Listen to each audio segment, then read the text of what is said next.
хээр хөдөө явж байгаа тэр тохиол ерөөсөө 3 юмтай явчих гэж байна. Утгатай яв, гэрэлтэй яв, галтай. Тэгэхэд ерөөсөө амьд гарна.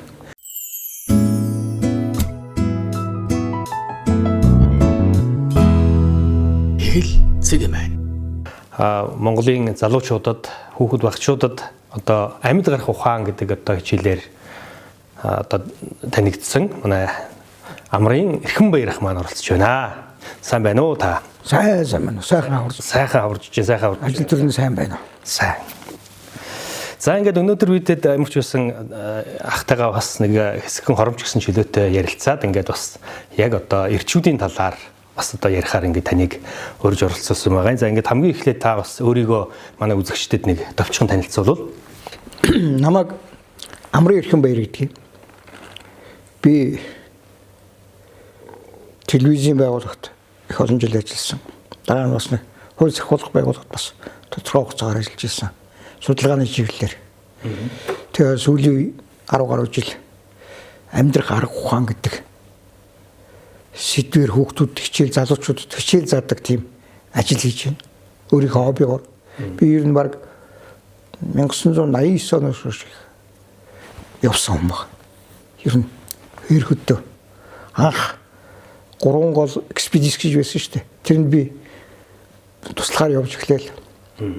Тэгэл тэрнээс хойш хөдөө явал тань мэдгүй чиглэлээр зураг хөрөг аваад өөрийнхөө хоббигоор тэгэл явсаар аваад тэрийгээ жоохон баяжуулаад яаж Монгол орны нөхцөл байдалд яаж амьдрах уу, яаж амьд гарах уу гэдэг ухааныг төлхөө сонирхож өөрөө сонирхож.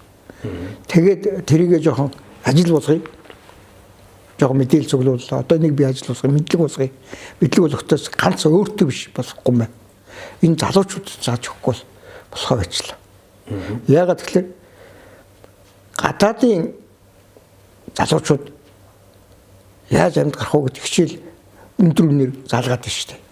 Бүр гаднаас, Канадаас ч юм уу, Америкаас ч юм уу, бүр ойрхон Солонгос, Япон, Японаас тийм нөгөө байгалийн эрдэс сургууль амьсгалтай нөхцөл байдал хүндэрсэн тийм газрууд чинь яаж эндээс аргалж ухаанаараа уралдуулж, залдиж амьд гарах уу гэдгийг заалгаад байна л да. Тэгэхээр би яагаад энэ чинь монголчуудад энэ хичээлээ зааж болохгүй гэдэг. Монголд яаж амьдрах уу? Яаж амьд гарах уу? Магадаа гэж биднээс яаж усаа олж явах уу? Хээр удаа явж хахад модгүй бол яаж галасах уу гэдгийг би ерөнхийдөө тааж үзье гэж бодоод 12-3 жил өмнөөс л ер нь зааж эхэлсэн. Одоо ерөнхийдөө цэргийн хүүхдүүд их зааж байна. Цагдаагийн залуучууд зааж байна.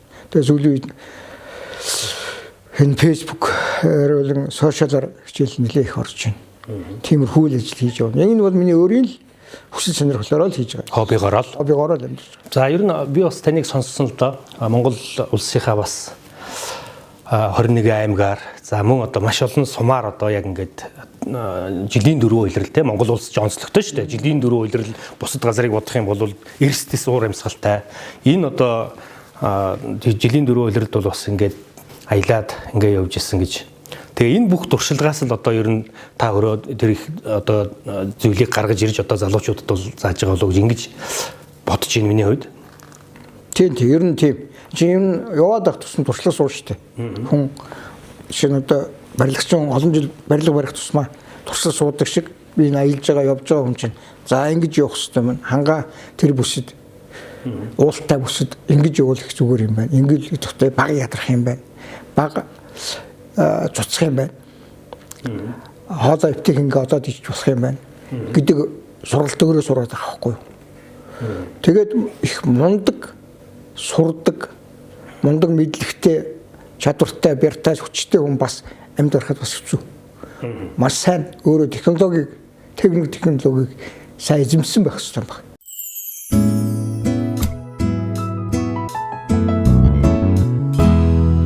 Хэл цэгмэн. Та шинэ одоо майхан хараад энэ надад таарах тохирох майхан байна. Ийм материалтай байна.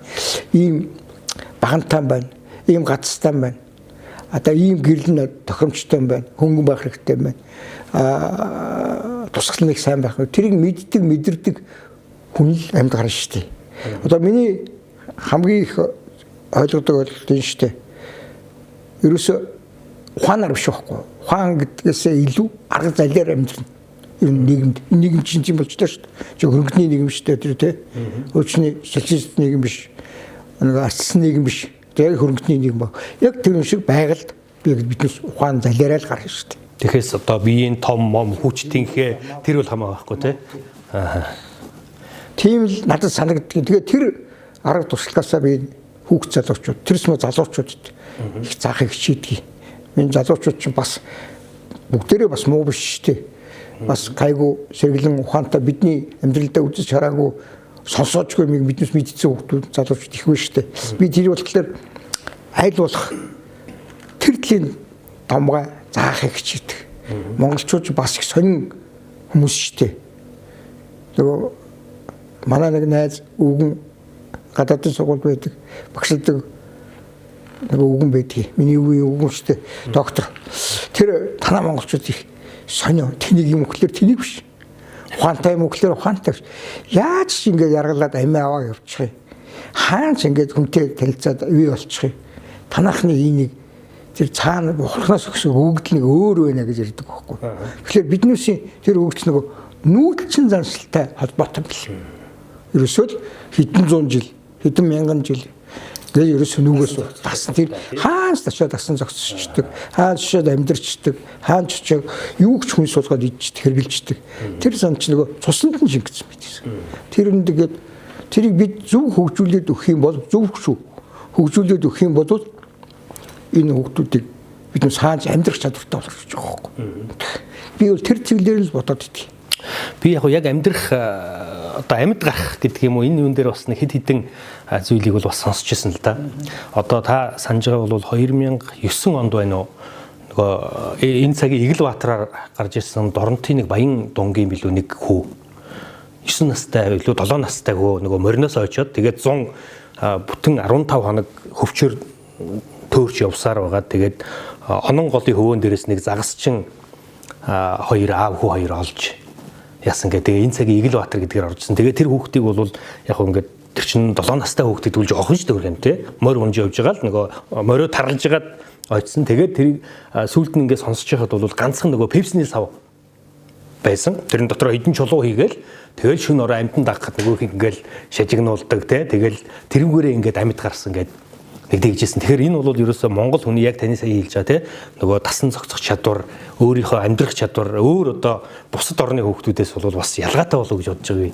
Тий, тэгээд дээрэс нь та бас гадаад орны хүүхдүүдэд бас яг амьд гарах чиглэлээрээ бас сургалт явуулж исэн гэстэй. Тэгэхээр зэрэг тэр хоёрын ялгаа ер нь Монгол хүүхэд одоо гадаад хүүхдээс бас онцлог нь ямар онцлог байгаа бол таны бодлоор тэр манай хүүхдүүд ерөөс нэг юм хэлүүлээл ялваа зүйлийг нэг хэлүүлээл сурчдаг.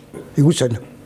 Тэгээ сурахтаа бүр хизээ бүр ингээд хийгээд сурцсан хүн шиг хий. Эгүй сонио. Гэтэ тэр техникийн хувьд сайн муу сайхан муухай буруу зүг байх гарна л да. Бүгд тэр ингээд яг энэ шугам шиг хийхгүй шүү дээ тэр чинь. Хүн юм чинь. Тэр гадны хүүхдүүдийн хувьд бол хэлүүлээл 7 хоног заалгана. 14 хоног залах. Тэгээс харахад нөгөө бичсэн юм харж ож ярьдаг байхгүй. Тэр чадвар нь монголчууд илүү төхмөг. Илүү ийм хурдан тусгаж яваа. Ямар альва зүйлийг хурдан нөгөө чөтгөршг нөхдүүд гэж ярьдаг шээ. Тэр юм байх. Тэ энэ монголчууд их чөтгөршг нөхдүүд гэж ярьдаг байхгүй. Тэгээс ерөөсөө тэгээ тэр нөгөө миний тэр ярьлаа шүү дээ. Цуснд нэг юм байна гэдэг. Ерөөсөө сонсчоод тэрийг ингээд практичнийгээ болгоо явуулчихдаг. Тэр чадвар монголчууд их том байгаа. Тэгээд гадаадд явж байгаад би Ази орнуудаар явж байсан л да. Тэгэхэд хүүхдүүд танилцаал ингээл чинь айл хэдийн тэр 7 хоног 10 хоног айл хэдийн тэр авийнхаа дэлгүүр орчооны эмээ эгч нартай танилцсан. Тэр гадна Вьетнам, Хятад, Камбожийн тэр нөхдүүд аль танилцсан. Тэгээд тэр аргалаа сурцсан, ивийг олцсон. Тэгээ байр байшингийнхаа учрыг олцсон. Тэгэхээр чинь тэнд байгаа тэр орны хүүхдүүд зарим уцраалахгүй төөр гэдэг нөгөө хүнтэй харьцах эв дүүгээ олохгүй тийм байдаг шүү дээ. Монголчууд тэр талтай мундаг. Ер нь авах юм чанар сайн их шүү. Сайхан муу юм байдгүй яг уу. Альва юм чинь сайнтай муутай байдаг талтай. Тэр талтай манайхан монголчууд их зүгээр. Их боломж. Тэрийг жоох хэтрүүлчихгүй л бол. Би ч бас ингээл хүүхэд байх үедээ гэдэг юм уу одоо бас зөндөл хүндэ гэдэг байх. Юу гэхээр зэрэг бас нэг ингээл ой дунд мунд явж байгаа л төөрөх тохиолдол гарна л да. Төөрөөл тэгэл одоо юу гэдэг хараа бүрүү болоод эхлэнгуут л одоо энэ тэн чон уйлаа л тий. Тэгэл ингээл айгаал зүрх одоо төгшөөл. Ер нь яг ингээд яг ингэсэн үед ер нь төөрсөн үед гэдэг юм уу тий. Ямар нэгэн байдлаар хөдөө гадаа явхад гэдэг юм уу. Ер нь эр хүнд хамгийн одоо гол төшөг болж явдаг. Ер нь одоо яаж өөрөө тэр процессоос амьд гарна гэж амьд гарахад одоо хамгийн хэрэгтэй зүйлс одоо ямар зүйлс байдгийг бол олон жилийн практикээр ингээ харахад ерөөсөө уран зохиолын ном, хуучны сурах бичиг, хуучны судраг бичиг, тэгэл янз янзын одоо орчин үеийн энэ зэрэг тусгай хүчний албаны ном элдв юмнаас ингээ харахад ерөөсөө л бичигтэйг хууль байна. Хээр хөдөө явж байгаа тэр тохиолдол ерөөсөө 3 юмтай явчих гэж. Утгатай яв, гэрэлтэй яв, галтай. Тэгэхэд ерөөсөө амьд гарна.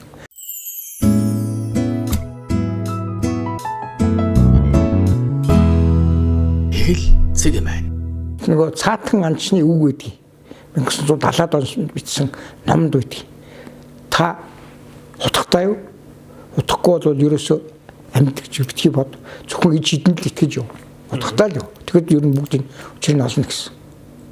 Тэр үгэн дээр ингээд тооцоод үзэхэд ерөөсөө л одоогийн нөхцөл байдлыг харахад ерөөсөө л хээр хөдөө явж байгаа тэр тохиолдолд хээр хөдөө уулахад одоо бодчод элсэнчилж байсан хамаагүй өвөл зүүн хамаагүй ерөөсөө л гэрээс гарахтаа хүн биедээ тэрс мөр хүн биедээ утгатай яв. Тэр нь таны биед гард хөл таарсан хат төмөр сайтай тийм утга байх хэрэгтэй. Түүнээс тийм үнэтэй биш. Утгатай яв. Утгатай яв. Гэрэлтэй яв. Гэрэлтэй яв. Гэрэлтэй. Гэрэл бол маш сайн байх ёстой. Тэгээ цэнийг маш сайн байх ёстой. Тусгал ерөөсөө өөр таарсан. Өөр таарсан. Юм аливаа юм чи бас нэг өөр таарна гэж юм байна л да. Дорж таардаг юм баяр таарахгүй шүү дээ. Төмрөө таардаг юм туяа тарахгүй шүү дээ. Тэгэхээр аль эд зүйлч гэсэн яг тийм байх ёстой.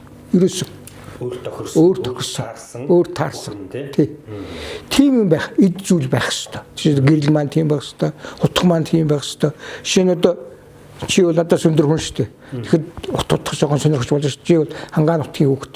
Танайх чи нөгөө гахаа нохоо бавгаа ихтэй. Тэгэхээр чи нөгөө бүрээд голдуу улсууд байдаг.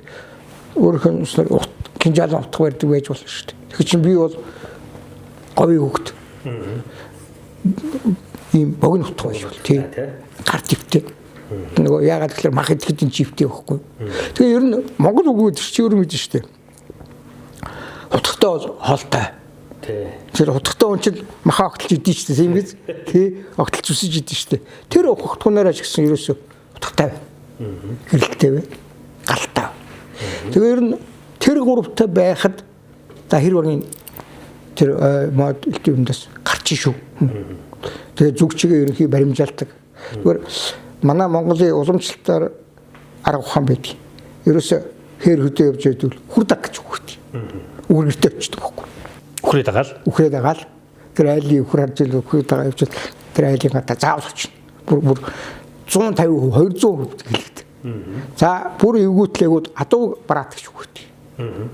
Нөгөө сүр бараатай. Тэгээ нөгөө адуу чинь тэрийг дагаад нөгөө чон нохой дүүн хин баг. Тэгээ адуу чинь нөгөө усны сайн өвсний соргыг дагдаг. Тэгээ нүмер газраа барааддаг. Тэрийг бичдэг юм бэл. Би тэрийг бол дуршиж үзсэн. Тэр үний юм бэл. Яалтч юм. Монгол ухаан гэж нэр. Тийм. Тэгээд хамгийн биднес зүг чигээ олох чинь бүр тасхарахгүй шин яаж зүг олох болчихсон шүү дээ. Машинтай явж байгаа бүр уучраа олоход яах вэ? Ятгахтай сахилхныхаа баримжаагаар. Одоо сурчих хэрэгтэй. Монгол орны салхи эхлээд ихэнх нь ер нь баг 100-ны тал 80% шүү.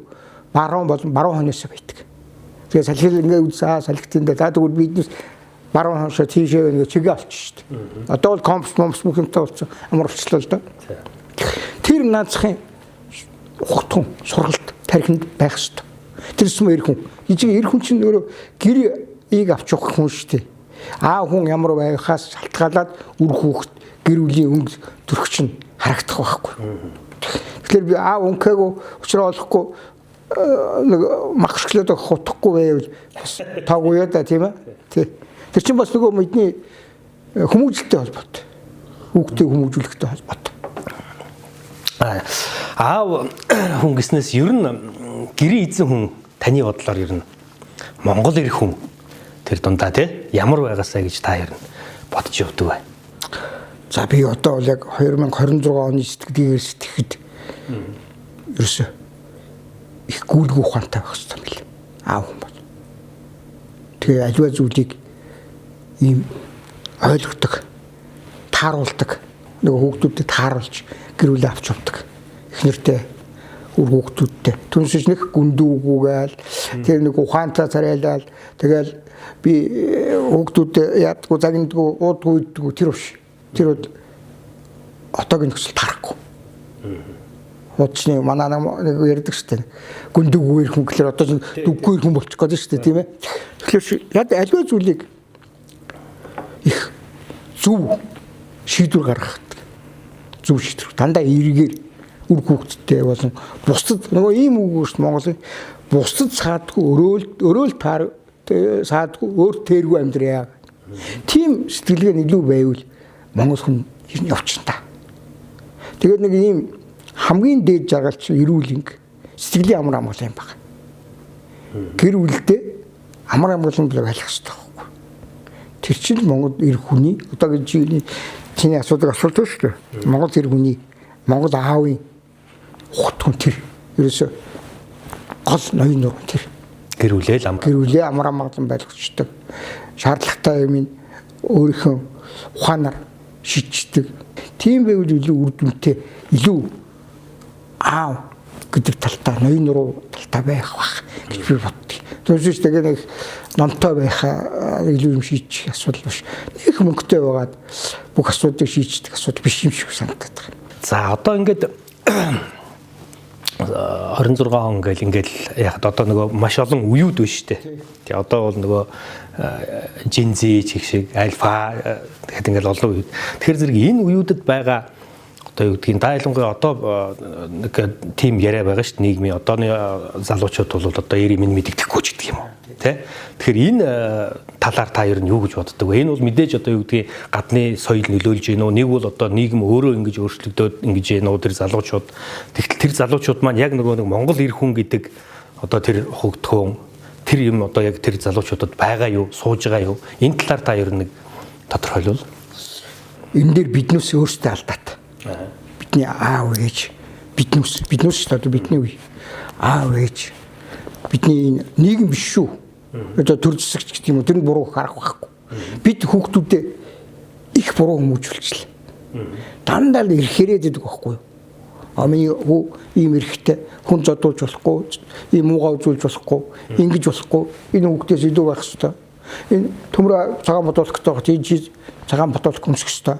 Эндээс дараандаа олчихгүй. Тэнгүүтээ үүрийг мартагдчихсан.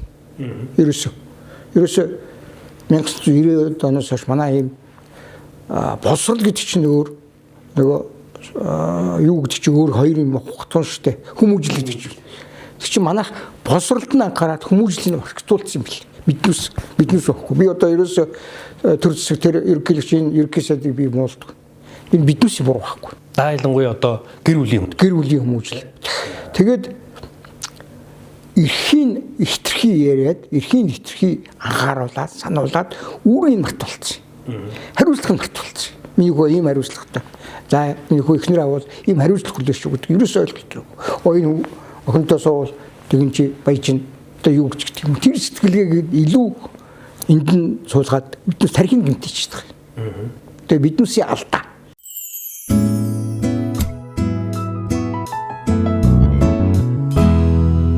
Хэл цэг юм байна. Одоо жинзич гэдэг юм уу? Ерөөсөө нийгэм нэг үеэр л явдаг штэ. Бидний үе ч гэсэн залуучуудаас та муу тэглээ инглээ гэл бидний өвөө эмээр тэгл ярьдаг л байсан штэ. Тэгээ тухайн яг чиний ярьдаг тэм нэг үеийн сайн тал бийт. Жишээ нь одоо жинзи гэдэг үе чинь сайн тал ихтэй штэ. Бидний сонсоогүй, үзээгүй, хараагүй бүр амьдралдаа бодож үзээгүй юм тэднээс хийгээд шүү дээ. Тэгэхээр тэр талын биднээс дэмжиж л. Тэр талын яа л. Жишээ нь миний сургалтанд хамаардаг хүүхдүүдийн жижиг хүүхдүүд чинь айгуу тийм юм тодорхой байхыг хүсэж шүү дээ. За энэ аяг ногоон байх хэвээр энэ ус хийх хэвээр гэдэг маш тодорхой. Устаа ч юм уу гүү ч юм уу биш. Тэр талын илүү биднээс хамаар байна. Түншиж бүгд муу шээ. Тэрийг тэрс муу монголчууд би хэлээч тасан зохицох чадвараар асаа илүү хүний ивийг олох чадвар нь илүү. Тэр ерөөсөө ер нь хүмүүсийн сургалт энэ хүүхдүүдийн үеийг хараад нэг 5 жилээр байна уу гэж би зүгээр ажиглаж ирсэн. Энэ үнс ном дэрч байгаад. Тэгээд нөгөө тодорхой нийгэмд нь одоо жишээ нь 10 жилийн өмнөх өөр нэг шал өөр шүү дээ. Чи багш хүн. Тухайн 10 жилийн өмнө хүүхдүүдийн сошиал орчин гэж чинь байгаагүй шахав шүү дээ. Тэгс чи одоо ч сошиал тэрнийнд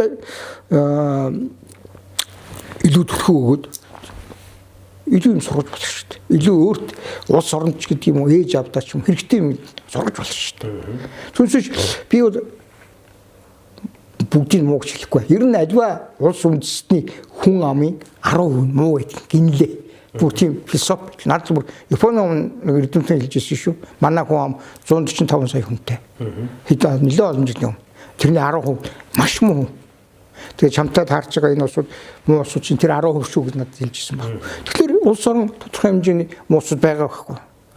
Тэрний чинь сайн нийлүүд байгаа шүү дээ. Ялваа зүйл чинь сайн муу нийлжиж савд үрдэг ерөөсөө хуучны үгтэй. Тэгэхээр бид аль болох сайн талын илүү түлхүү хараад аав ээж нар маань, аав нар маань гэр үр хүүхдтэй зааж зөвлөж өгвөл илүү хөгжмөнтэй хүүхдээ хүмүүжүүлчих байх гэж би боддог. Түнсэж за энэ болохгүй байна, энэ бүтэхгүй байна, ингээд ивэл ерөөсөө дэлхийн нийтрээ бүтгэх явчихна. Энэ асуудал манайд биш юм шиг байлээ. Оросууд проблемтэй байна. Казахстан бол бүр их проблемтэй байна. Хятад бол одоо бүр аюу хэцүү нэг гэж шүү дээ. Тэр жинзээ үсч ерөөсөө. Одоо яриад байгаа жинзээ альфа гэж ерөөсөө. Самарчин гэж шүү дээ. Тэр шиг манайч асуудал проблем байгаад байгаа байхгүй та. Тэрийг бид тэр асуудлыг яаж зөв шийдэх вэ? Одоо бид нар чи нэг юм архитуулсан шүү дээ. Энэ сургуулийн боловсрол олгох системийг байгуулгууд чинь боловсрол олгоод байгаа усаж хүмүүжүүлж чадах явчихдаг байхгүй. Тэр чинь аав биднээсээ буруу шүү дээ. Миний хүүхдийг муухай харлаа. Нөгөө хөрхий багш нарын чинь хүмүүжүүлсэнгүү, сургасангүй. Сурах гэж солиогч бол хүмүүжүүлж солиогч байхгүй юу? Уг нь. Тийм ээ. Тэгээ хайл өөрөө би аав ээжээр нь хүүхдээ хүмүүжүүлж чадаагүй юмыг тэр 30-40 хүүхдээ хүмүүжүүлээд бол бас хэцүү шүү дээ. Тийм биз дээ. Яаж утсан?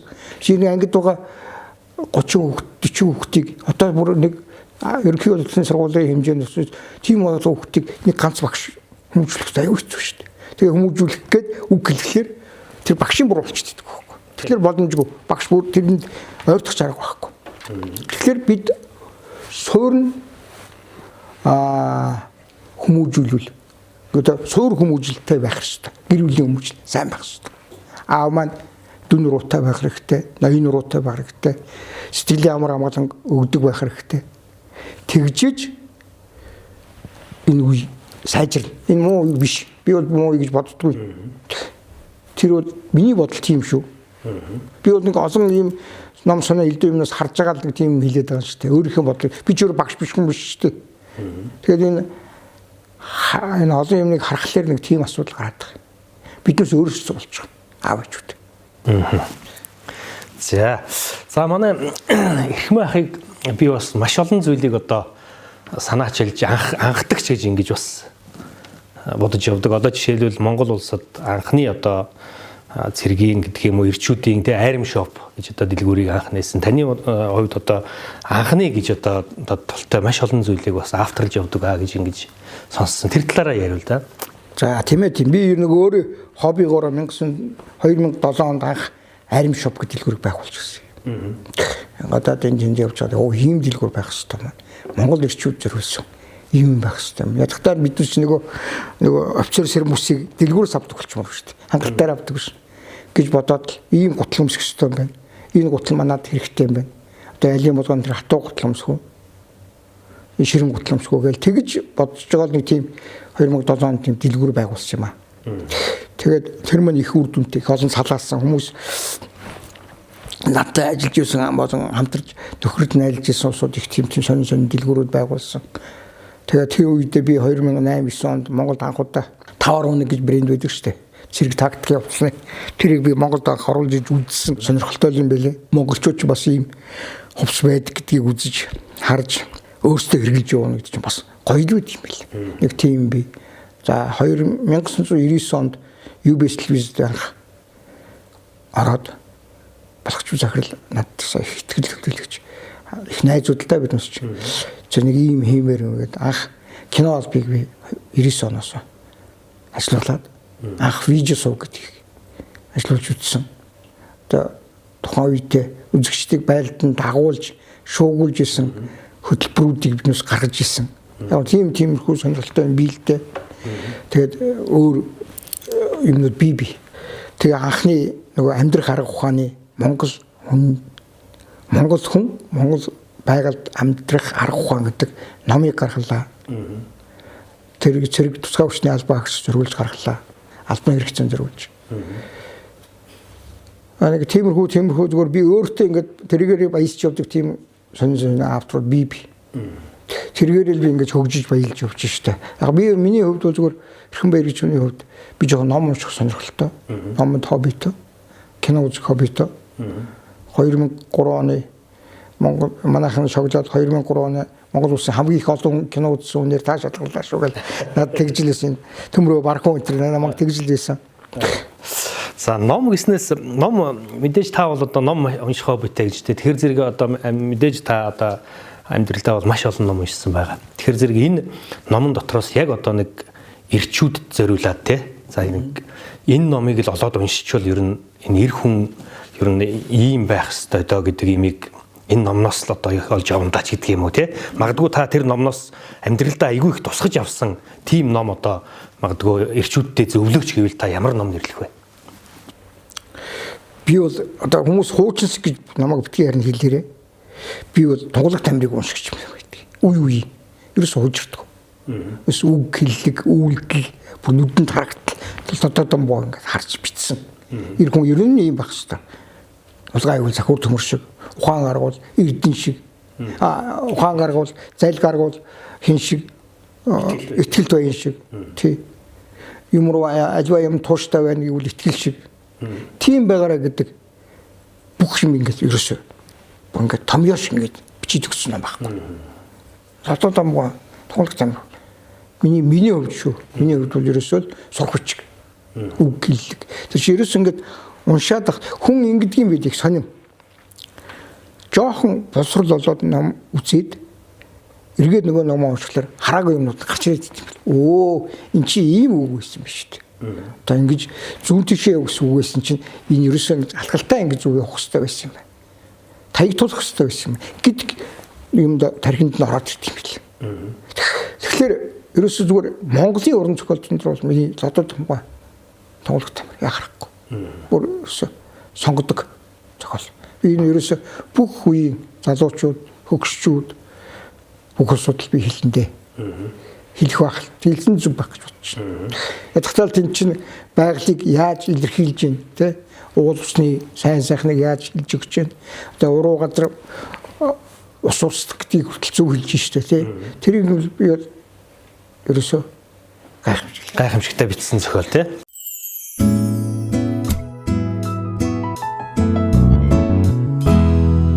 Хэл цэгмэн. Би нэг бодож явдаг юм байдаг юм аа. Монгол айл болгон хөдөө хотгүй ерөөсөө амьд гарах арга ухааны тийм цөнгөтэй болох хэрэгтэй байна. Энэ Япон, Хятад, Солонгос, энэ Азийн бүх орнд тийм байна. За асуудал боллоо, гал гарлаа, төмөр гарлаа, цасан шуурга боллоо, бороо орлоо гэхэд нэг цөнгөтэй бичиг баримттай нэг 3 хоногийн хүнс бүх юм ингэ байж идэг. Бэлэн байдлын цөнгө. Тиймтэй болох сурах хэрэгтэй. Тэр хөтөсмө хөдөө. Манай хөдөө орно гэдэг. Одоо болцгүй юмнууд маш их болдог шүү дээ. Зөв зүгээр өгдөө явжсэн оройн цааш шураад ундаг шүү дээ. Тэгээд гэрийг нь хаалган дараа ичдэг. Айл өмтөнтэй ярихтэр нөгөө цэнийг нь байдаг. Батарей байдаг. Тийм юм ерөөсө сурмаар байна. тэгж альва юмд нэг хинэггүй хандлага жоохон өөрчлөх хэрэгтэй. Тийм бэлэн байдлын цүнх ер нь айл болгон байх хэрэгтэй. Ерөөсөө бүр энийг өөрөөсөө одоо нэг хүн болгон гар утастай боллоо гэдэг шиг. Одоо манай хөдөө бол нэг юм ажиглагдчихсэн 3-4 жилийн өмнө амин сумынхын нэрийг хэлээд байх. 2-3 айлын хүүхдүүд мал руугаа яваад эндсэн шүү дээ. Хавар яваа будулаахан. Оройд тасн жуураад манайгаа ч нөгөө мал гэдэг болохоос тийм цүнх бэлтгэл нэг л хонь шүү дээ.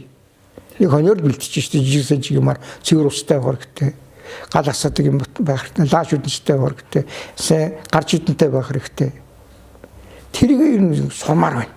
Манай онцгой байдлын байгууллага гэсэн тэрэн дээр анхаарал тавих хэрэгтэй. Онцгой байдлын байгууллагаас илүү айл өргөх болсон өөрсдөө тэрийг ер нь бодож босруулж тийм хэрэгтэй. Би Японд явж байхад айлууд яг тийм цүнхтэй байт юм бэл. Ерөөс бүгд айл. Тэгээ асуудал боллоход багдаг тэр хүний цусны бүлгэн тэндээ байж байдаг. Асуудлаараа түлэгдлээ барьлаа гимтлээ гэхэд ой нөгөө бичгэн цүнхэн ан цүнхэн юм байна. За энэ хүний тийм тусны бүлэгтэй биш. Ийм тарианаас харшилдаг юм биш. Иймнээс харшилдаг юм биш үү. Тэр бичгэн байж байдаг. Тийм юм манайх ер нь суралцах хэрэгтэй болчлоо. Маш олон юм дээр би ажиллаж байл да. Сүүлийн 5 жил ерөөсөө маш их сонин гамшигуд болоод байж тийм чинь. Зас бороо. Нас ихсүүлэл цагаагаар сая хүртэл тэр дорнд зүг зүгээр байж байгаа цасан шуурга шуурал. Хүмүүс анхааруулдаг шүү дээ. Цасан шуурга болоо шүү гэж байна. Өглөө зүгээр байж байгаа өдөр нь цасан шуурга болоо шүн дараа хийчих. Тэгэл нөгөө манайхан ч нөгөө сэтгэлгээ малдаа гэдэг сэтгэлгээ байдаг. Мал руугаа явж байгаа л асуудалд орчоод тий. Өлдөөд хүчиж байна. Тэгээ төөрчиж байна. Тэрэн дээрээс анхаарал ерөөсө байгдаг л нэг малдаа явж байгаа хүүхд нэг цүнх хүрүүлээ явуулт сурчих хэрэгтэй шүү дээ. Тэр нэг амбэр нь байг, нэг шар тосн байг, нэг цагаан тосн байг, ааруул нь байг, нэг лав байг, нэг шүдэн зүг. Тэгээ тэргээ аргалаад нэг жижиг гал түлээд дулаас суучилтай. Нэг хань харж явах та. Тэгээ сурахчих хэрэгтэй юм шиг ерөн санагдаад байна. Энийг бүр хүн болгон миний хэлж одоо би тэр ярьдаг аав болгон тэрийг бүр ингэж ажид болгооч. Тэгжиж биднес үр хүүхдээ эрслээс хамгаална шүү дээ. Амин нас болон эрслээс хамгаална. Байгдаг л гаран дараулахгүй хөрүүлэхгүй байна чинь аав хүний ухааны асуудал шүү дээ. Тийм биз би сая хэлсэн нэг аав хүн чинь өөрөөс нь ухаанаас илүү залтай болсон. Тэр юм байна. Тиймийг биднес сурмаар байна ерөөс. Тэр хинэггүй зан чинь жижигхэн юм шиг мөртлөө цаад гарч байгаа эрсдэл эдийн засгийн тооцоо ашрах хохирлцуулж шүү дээ. Би тэрэн дээр их анхаардаг. За ингээд манай нэвтрүүлэгт бас одоо урилгаар хүрэлцэн ирж бидний урилгыг хүлээн авч хүрэлцэн ирсэн эрхмээ ахтаа бас баярлалаа. Тэгээд сүүлийн хормыг одоо танд бас үзэгчдтэй амжилтгээ төвшүүлэх боломжийг олгоё. Тэгээд сүүлийн хормыг танд олгоё.